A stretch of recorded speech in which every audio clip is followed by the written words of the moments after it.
A friend of mine reached out to me saying, "We need to solve space exploration. Plus, Krastorio 2, one of Factorio's longest mods." I agreed and we booted up, but there's a problem. Factorio's biggest update ever, Space Age, will be releasing soon. It could drop a year from now or tomorrow, and when it does, everybody, including me, will be playing it. Will we complete our 200 to 1000 hour Factorio mod, or will our save file be abandoned and forgotten? Welcome to a race against time and space.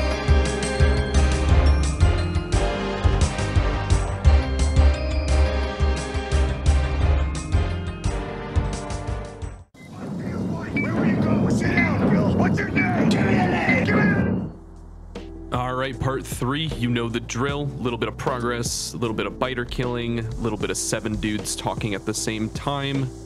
I got some big updates and I'm excited to share them. First up is this timer that was suggested I build. The goal is to display the amount of time that we have been playing for reference.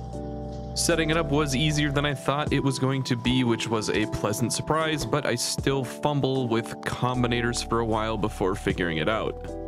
There's a reason I don't do these live. The trick is to increment a memory cell every 60 in-game ticks in order to store the number of seconds the game has been running. The display value for seconds is the number of seconds modulo, or mod 60, which returns the number of seconds that are remaining after dividing by 60. Oh, hey, is that? Yep, that's Trooper. Roger, we got a tango heading south on Main Belt Avenue. Evacuate all premises. I repeat, evacuate all premises. Anyway, setting up the timer requires a few decider combinators and a constant combinator. The process of converting whatever is in your head to combinators still has quite a bit of overhead for me.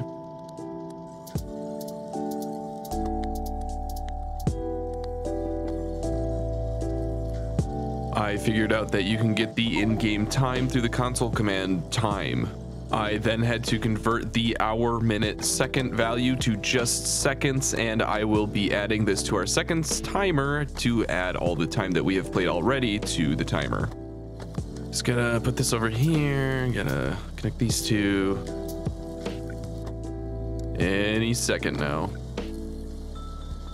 And there it is. Where are you going? Sit down, Bill. What's your name? Give me a name. Give me a name. Okay, yeah, that was Waz's idea. Anyway, to calculate minutes, just divide seconds by 60 and calculate mod 60.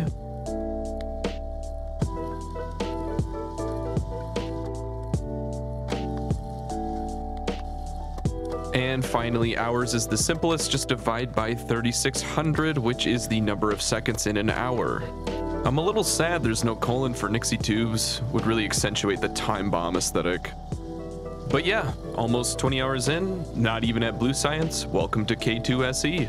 I'm gonna have a really hard time moderating my time bomb jokes. The label hour min sec doesn't fit right, so I instead went with the database notation of HHMM and SS. Also, there are 4 digits in the hour section, and I hope we don't have to use them. Waz told me he's been cooking, and in taking a look, I got pretty excited. But like any good meal, we gotta let him cook.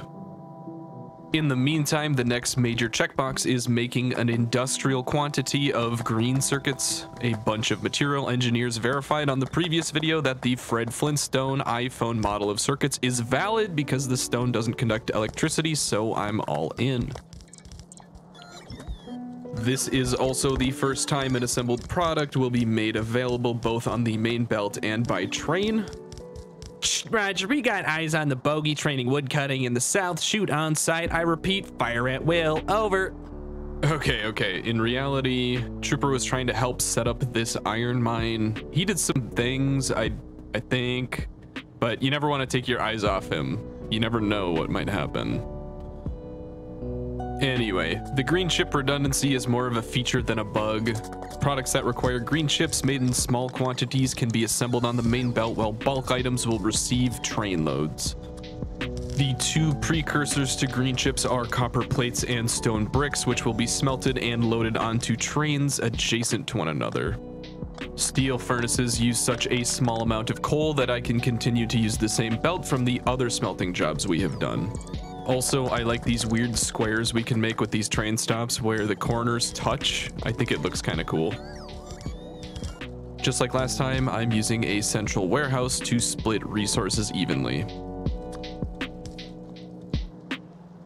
I'm going to inject stone halfway through the belt on both sides for more throughput. This is a nice way to share a belt with another resource, in this case coal, but still make a long production line.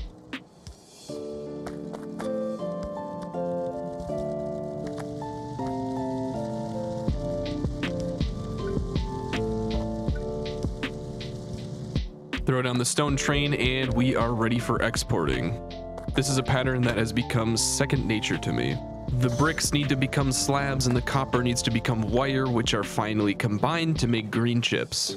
This will all happen in one place, which begs the question, why don't we ship out stone slabs and copper wire to another place? Other recipes in the future will need wire and slabs. Shouldn't these also go on trains? When we're low on power, the clock flickers like a horror movie. I love it. Anyway, about putting wires and slabs on trains, it's a good question, and there are a few guidelines we use to determine whether something goes on a train or not. We mainly consider how much we need, recipe complexity, and recipe efficiency. For example, we might need a lot of copper wire, but they are not very complex and actually have a negative recipe efficiency in the sense that every copper plate makes multiple wires, so from the train's perspective, you get more items per second if you just trained over the copper and made them on site.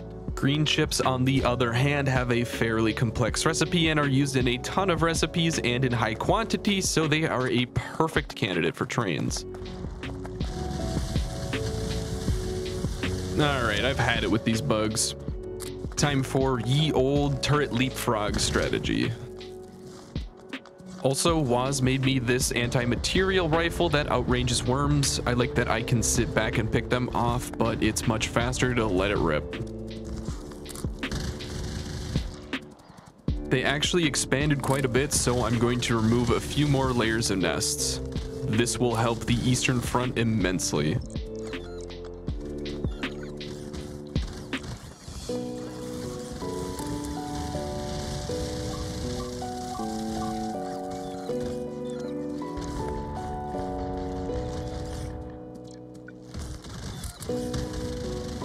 This goop the aliens drop is actually needed for military research cards, but the keybind to pick it up is actually the same as my record clip button, so I'm going to leave it here for now.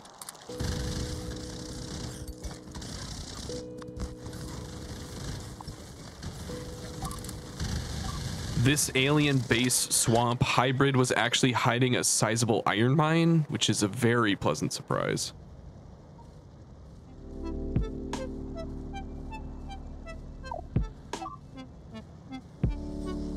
Over here we have the meteor that hit the base last time. Thankfully it hit the electric mining drills, which if you recall are being made in two places. It prompted me to make a meteor defense turret that will shoot down meteors in a small radius. It's only a small radius, but it's a fairly dense area and the materials are all right here, so I might as well.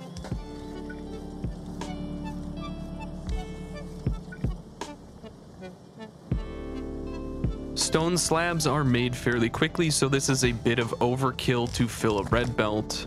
I end up making these more horizontal than vertical in the future, which is a better way to handle quickly made products from simple recipes.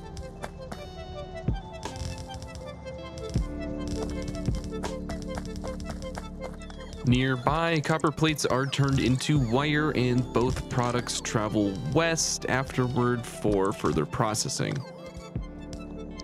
These splitters ensure that copper plates can flow from any unload warehouse.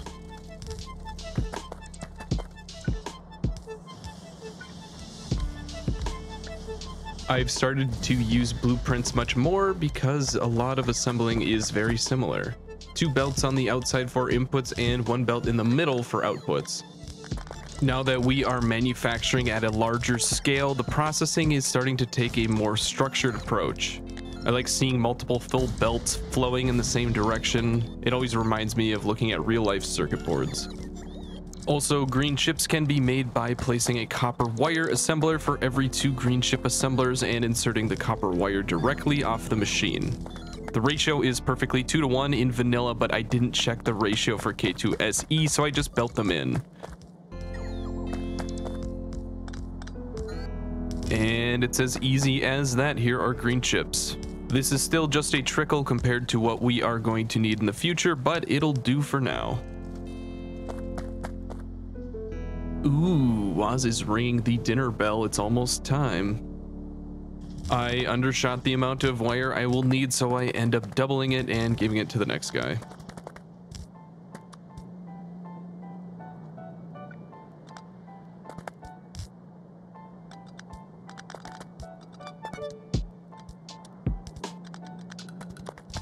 Green circuits are very wire hungry, so I need to inject the copper wire onto multiple parts of the input belt, similar to what was done with the stone bricks.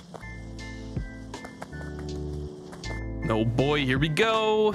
Man, Woz really made a beauty here. Perfectly symmetrical, all fits into a rectangle, ratioed perfectly, even using normal inserters for efficiency.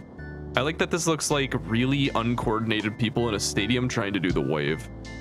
Well, now that I have you hypnotized, I wanted to address something. A lot of people have given me great tips on things that will help, which I appreciate. And there are some things I don't do because I have been playing since 2018 and it is hard to teach an old dog new tricks. Well, some of these things have been in the game since 2018, so it might be more like it's hard to teach a dumb dog new tricks. I might continue to make things stuck in my old ways, not because I'm ignoring them, just because muscle memory is strong. I imagine it could be puzzling watching me make mistakes over and over, but you know that one guy you're friends with who isn't all there? Maybe he has a dent in his head or something. I'm not saying that's me, but in comparison, it might be me. This game attracts some big brain engineers, and I've seen some insane things that I have no hopes of being able to replicate. More broadly though, I enjoy figuring things out on my own. The beauty of this mod is that I'm not afraid of spoilers, because if someone says, hey, I have this gigabase antimatter reactor blueprint that uses an SR latch to modulate interstellar signals, I have no idea what that even means yet. But in the spirit of this playthrough, I won't be downloading blueprints or looking up specific videos on how to solve these issues. After the playthrough though, I'll probably scratch that curiosity. Assuming that we make it through, that is.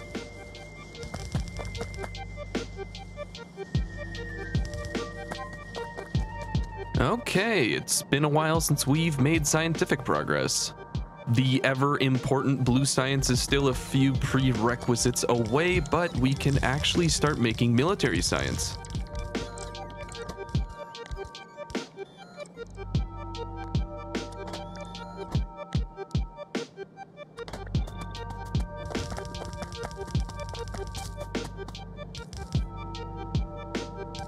Thankfully, Woz has been slurping up all the alien goo, and we have enough to make some substantial military breakthroughs.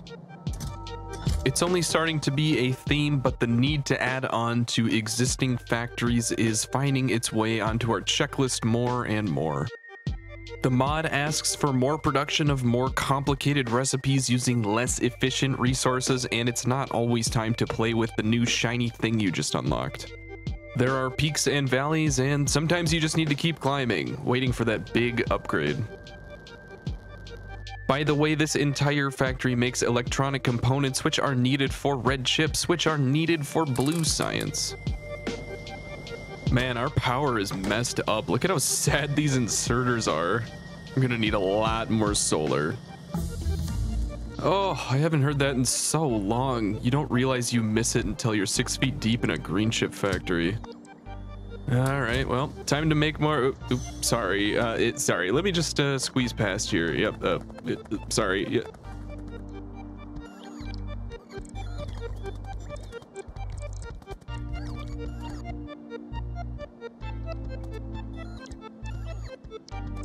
We haven't seen much of the research page here, but while we're making a small amount of blue science, I prioritize advanced oil processing for light and heavy oil, which will help a ton. Blue science is the 5th added, which is an unfortunate number for research because you need to get creative with how you're going to get it into the labs.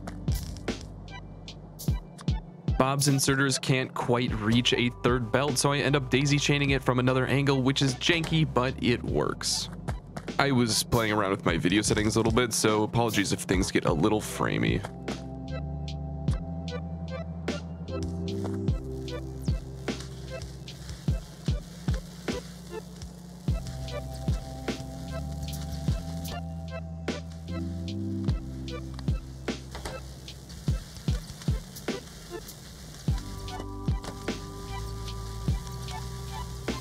Yeah, I started watching some anime when I've got like an hour left, and then I'll join. No worries.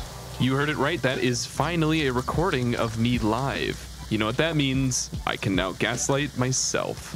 How's your factory? It's good. It's a lot of trains, which is a lot of trains. Yes. Which is better than the alternative, but also like there's a lot of train stations. Like trains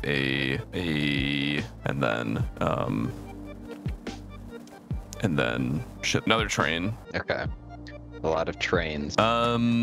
Yeah, trains. So stuff. Okay. I actually do answer some questions that are relevant though. Core mining is infinite, so there is infinite resources. It's just like relatively slow. But like if you're gone for 100 hours, like that adds up. So. Okay. But does it run when you're off planet? Yeah, everything runs when you're off planet. Do biters still attack when you're off planet? Yes. So we need like artillery and laser turrets and repair packs. Was that? Wait a fucking minute. What? Biters were still attacking while we're not playing the game. I was like, wait. Oh, yeah, I mean, that's a different mod. Yeah, that's the type of mod I want. When the DLC comes out, we're gonna put on Death World. Dude, 9-person Death World would go crazy. No promises on that, just saying. Do we just want to do crude processing? So there's advanced oil processing and then crude oil processing. Crude gives us more heavy oil. And I mean, I feel like we can just crack that down, but we can't crack like light into heavy. So I feel like it's better to have more heavy than light. Yo, we prefer the term bull fat. Excuse me. Oh, we need more steel. We're pretty much only getting steel from core mining right now. Oh, that's why. We could feed some of the iron that's getting fed. Yeah. Up there, actually, into the steel. That might be a good, because we have a shit ton of it. And the train can just bring more if we need it. Yeah, it's actually, it's a good solution for now. All right, I will do that then. Belts right there. Basically, we're already training in iron to the main belt, so we're just going to feed the iron into the steel directly. So we're starting to get big biters. That's not good.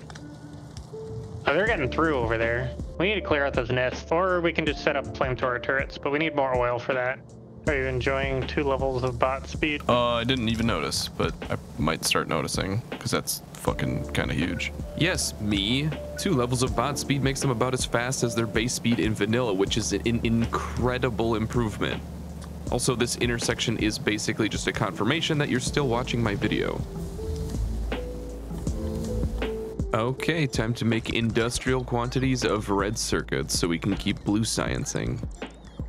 Waz just finished the electronic components, I just finished the green circuits, and the last component is copper wire, so we are ready to make 3 train stops for inputs and 1 for exporting the red circuits. Holy shit, we're almost backed up on heavy oil already. Yeah. That's so well, fast. Because we're producing mostly heavy oil. No, I got a setup. I just needed more big boys. Oil is important because crude oil makes light oil, which is used for plastic, which is used for electronic components, which are used for red chips.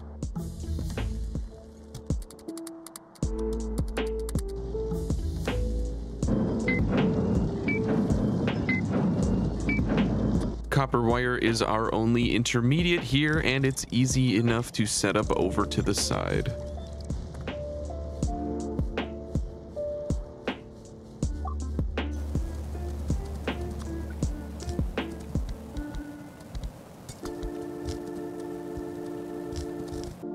What's the hotkey for the rate calculator? The what? The rate calculator. Control N. What? That's right, I'm actually trying to ratio the inputs. Waz's majestic electronic components mega stadium has converted me to the way, at least for red circuits. At some point, I'm going to be adding productivity modules and speed beacons here, which will screw up everything, so I'm still not sure if it's totally worth the time and effort, but for now, it'll at least look nice. My calculations tell me there should be 11 assemblers per column, which is wrong anyway, but it's kind of close.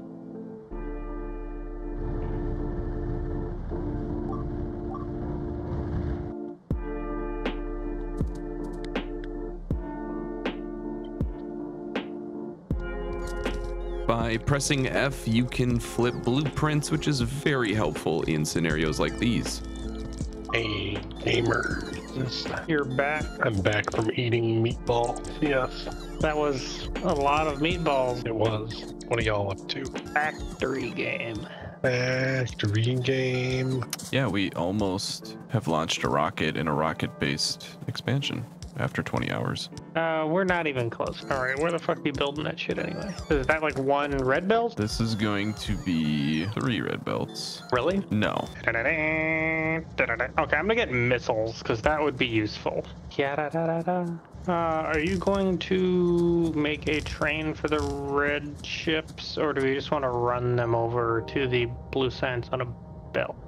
I was gonna make a train. They might be used for other stuff. Okay, well, I'm gonna set that up right now because we want to get that on as soon as you're done. Oh, you built it over there. I already had a train. Okay.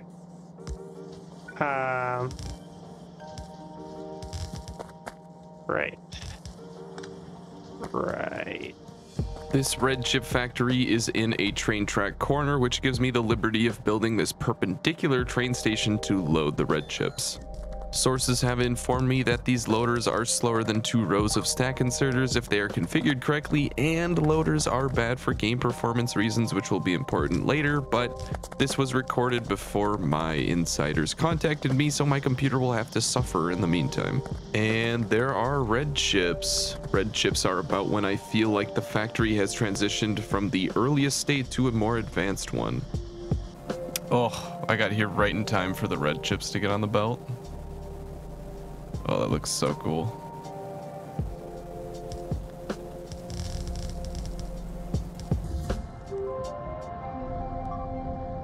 Start crafting your SMGs and rocket launchers. Crafting multiple SMGs and rocket launchers. I bet you're wondering what those will be used for.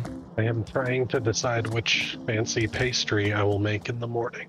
What are the contenders? I'm picking some kind of custard Danish with fruit. Okay.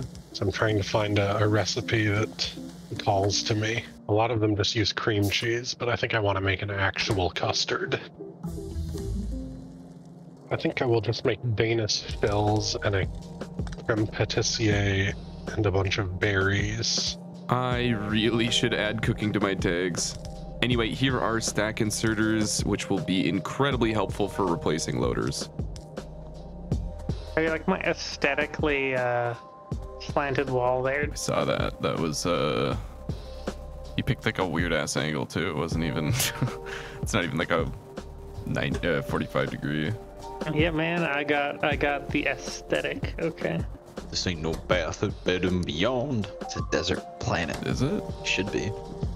By the time you're done with it. It's an industrial hellscape, not a desert. They're different. Okay. Over where the meteor hit our base, we are making electric miner 2s, the first product that requires rare metals. Like most other mined substances, raw rare metals have to be smelted first. We're not gonna need a lot right now at least, so I just slap a few furnaces down.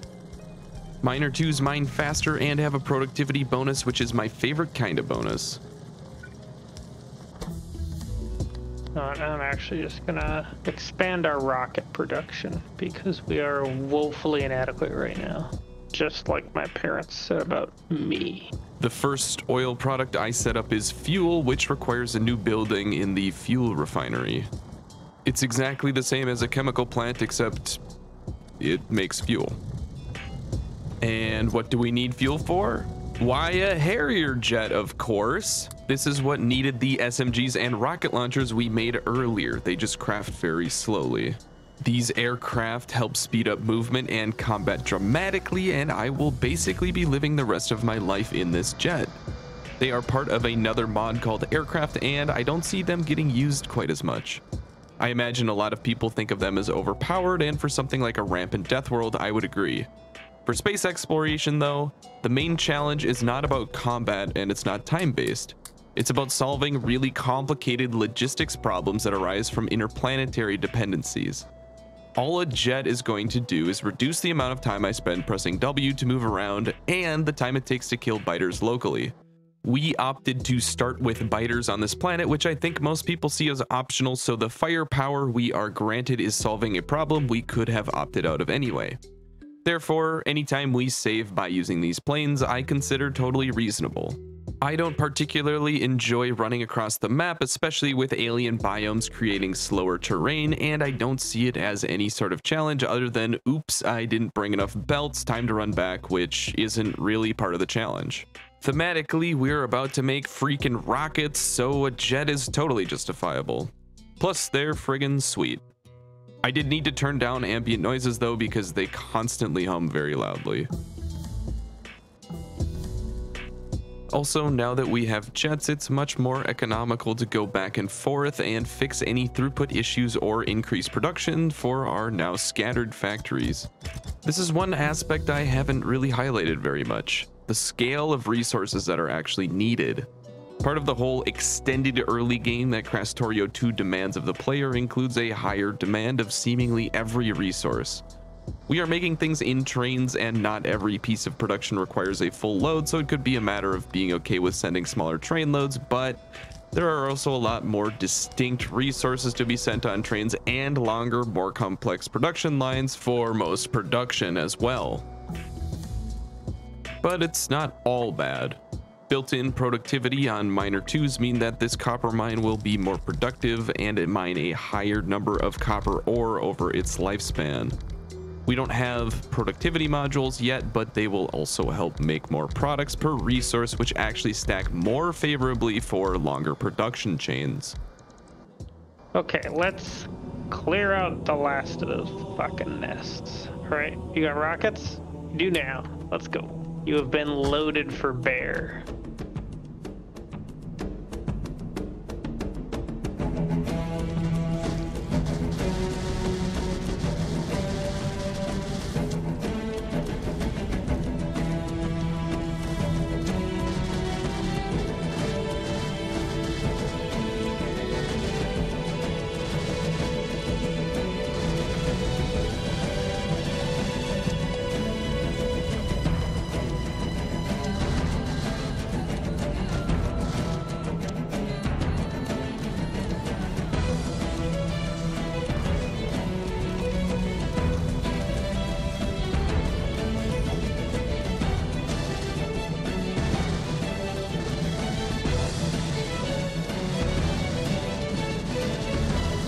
Your Honor, I'd like to rest my case about this jet being awesome, thank you.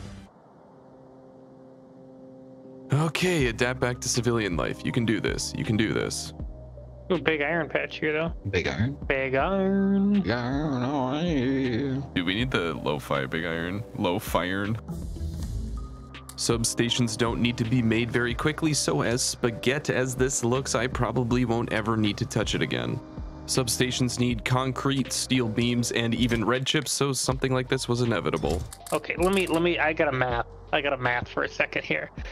Okay, so 24 enriched iron and 10 pyroflux make 750 molten iron. 250 molten iron gets made into 1 iron ingot, and 1 iron ingot gets made into 10 iron plate. So that's 24 into 30, so that's not crazy, actually. Anyway, it's time to make a new solar blueprint with substations. My favorite solar blueprint in vanilla uses every square of the substation's range, but Krastorio 2 gives substations a few additional tiles, so I was confused when the solar panels didn't perfectly fit the perimeter. Better power reach is objectively better, but I end up fitting the old blueprint inside and thinking about how I could make a blueprint that used every square, so basically pain. This new blueprint is great for 2 reasons though. It wastes less space with poles and includes both solar and accumulators. The ratios are not correct. I would need more accumulators, but we're going to need many of both of them, so like most of our problems, I just kick it down the road. Accumulators are very battery hungry, but that's not why I'm setting up this battery factory. I've got some sauce to make down the road, and I want to get a slow trickle started so that it's ready by the time I get there.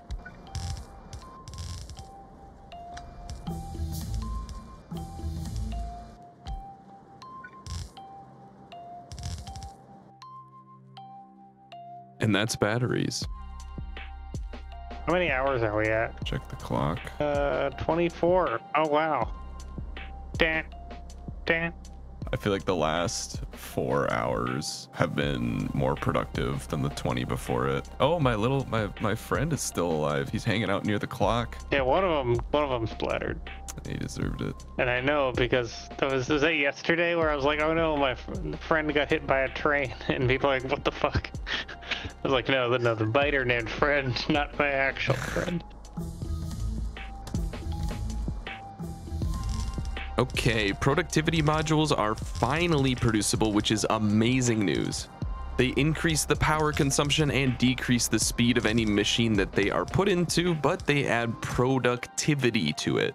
Productivity is effectively a timer that ticks down while the machine is producing, and when it reaches 0, adds +1 of whatever resource was being produced to the machine. This extra product is therefore free. Productivity is added on a percentage basis, so the more expensive the recipe, the more the machine will benefit. Additionally, productivity modules can be placed in miners, and because mining ore is rarely the bottleneck, this effectively increases the total amount of resources that will be mined.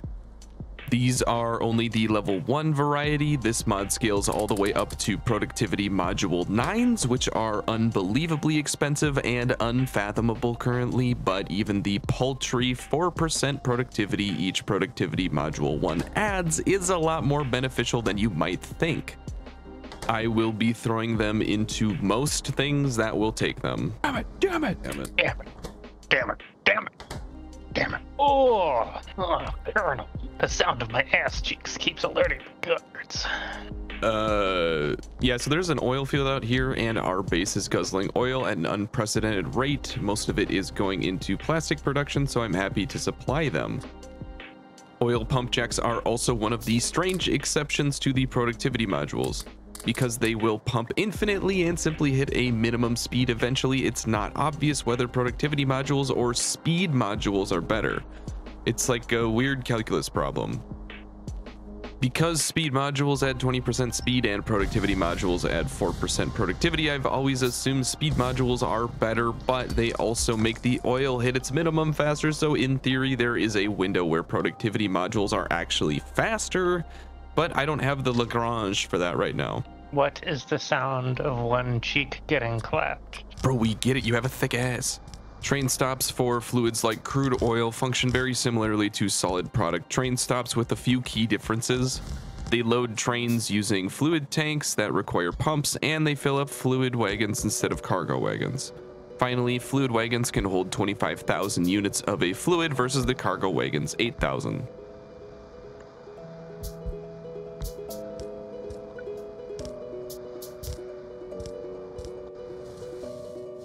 Pumps also load much faster than inserters or even loaders, so fluid transportation through wagons is incredibly efficient. Oh, we can have roboports. We have logistics bots? Oh, what the? How did I miss that? My honest reaction, roboports are huge. When fully set up, they allow you to play the game completely from your inventory, although we will need some more advanced research beforehand. There are two types of robots. So far, you have only been witnessing the work of construction bots operating from a roboport in my inventory. They construct, deconstruct, and repair things, and that's it. Logistic robots, on the other hand, are capable of moving items between specialized chests as well as your inventory. The 30 stacks of wood that you've been compiling in your inventory over the last 25 hours? Yeah, you can request that robots come and automatically take these items from you and store it in a chest. It has to be the best inventory management tool I've ever experienced. Making these robots, however, is going to be the biggest challenge yet. They have a crafting chain that dwarfs even bread circuits. Small electric engines to big electric engines requiring lube from light oil, batteries, green circuits, steel, electronic components. These all come together to make flying robot frames, and finally, adding either green circuits for construction bots or red circuits for logistics spots, and we're done. Ah, you little shits. But they are easily the most useful thing to have running since trains came online. Also, many steps in this process are perfect candidates for productivity modules. We're out of landfill. I have about 1,000 on me. Oh, base. Fill her up. Fill me up, Dad.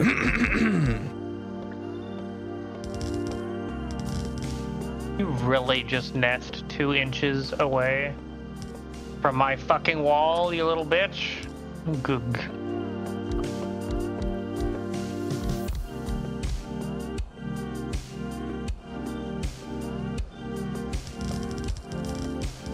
Thankfully, we are right next to the red chip factory, so I can just make a belt that comes over here and not need to worry about trains.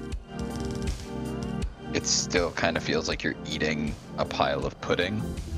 That is the name of my band. Desperately trying to get away. Somebody please turn this shit off. Got too many problems and no way to solve them. Surprisingly accurate. Enough courses of antibiotics, you're a new person. Yeah, I drank like 6 Mountain Dews in like a 4-hour period. Anyway, here are the roboports. That ain't Falco. Actually, it is Falco. You can slam bots directly into them and they will do tasks in an area around the roboport. We generally call this area the bot network. If multiple roboports are close enough, their networks will be combined and bots will be able to complete tasks along the entirety of this area. Passive provider chests are used to store items that bots can take, while storage chests store items and give bots a place to put items. One is not better than the other, they just have different use cases. For instance, you don't want bots placing a bunch of excess wood in your belt box, so you would use a passive provider chest. Instead, a centrally located storage chest should be used to let bots drop off any excess resources they grab, with the benefit of allowing those resources to be requestable or available to the bot network in the future should they need it. There's a storage storehouse? Dude, come on now, that's such a dumb name. It's a storehouse, not a warehouse. It's not for wearing, it's for storing. Right, it's called a storehouse because you put stores in it, not wares, right? Yeah. Idiot. Why do trees exist? This is one of my favorite pieces of the puzzle. I love to cover the entire base in a bot network to allow a sort of hub where you can fly in, get excess items taken away, and resupplied in whatever you might be missing, like belts and inserters. The days of opening a chest and spam clicking until I have 900 belts are over. The concierge can take care of that. Also, with knowledge of the bot attrition, I will not be doing anything. You cannot make me give a shit. There will be thousands of bots in the air, and that is final. If they want to crash, that's their choice, and we'll make more. Connecting these is always an interesting process. The yellow areas need to overlap between roboports, so you need to find little gaps in the factory where they can fit. This storage warehouse is where our central storage will be stored. I like to put many roboports around the storage because bots need to recharge before returning to their subterranean lair, and roboports can only charge 4 bots at a time, so this helps them recharge faster.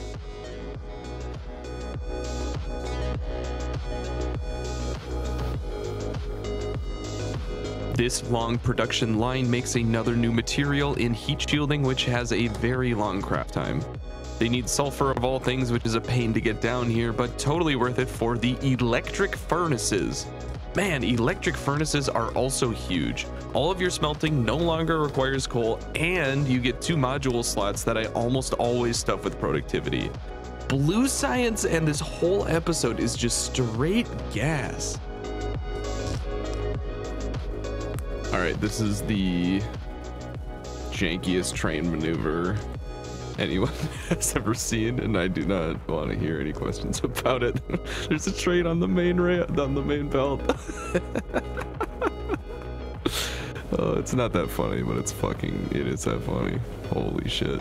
It's like you imagine, like, all right, we need to put all the important resources on the main belt, and like a train just like drives by. It's kind of sick. There's like an underground belt to nowhere over here with big electric motors in it? Oh, Yeah, I made that, and then I was like, oh, actually, I don't. So I abandoned the project, and then was like, it would take longer to tear this down than to not tear this down. I'm not gonna pull it up because I don't want an uneven number of underground belts because it makes me angry. Game's easy. Game's too easy. The furnaces are going onto a train load, which might seem weird, but they are actually an ingredient in blue science, which never made any sense to me. Like, let's assemble a whole ass steel furnace, then deconstruct it and drop it into test tubes and put it on Bunsen burners and shit. Like, is this really the best way we can be utilizing the scientific method? Would Bill Nye approve?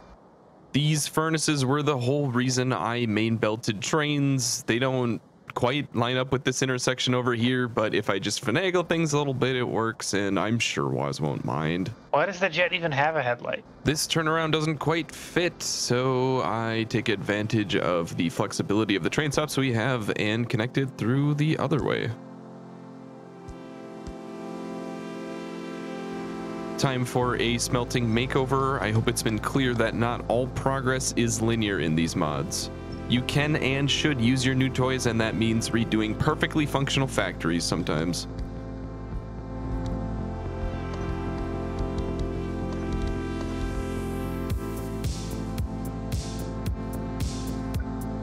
All right, let's see. Where are you? Okay, yeah, you're up there by the starting patch. Oh boy. All right. Yes, Rabid has joined us once again, this time in a much more complicated part of the run. He does help, but for all the help we also took quite a lot of time to explain how to do everything. Factorio is just one of those games.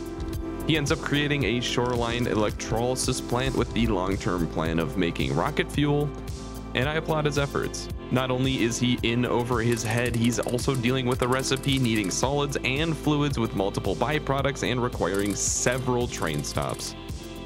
He literally only gets down the electrolysis plants and the pipes to connect them, but honestly, that's at least worth a golf clap. Did you make a rocket silo already? Yeah, it's in my inventory.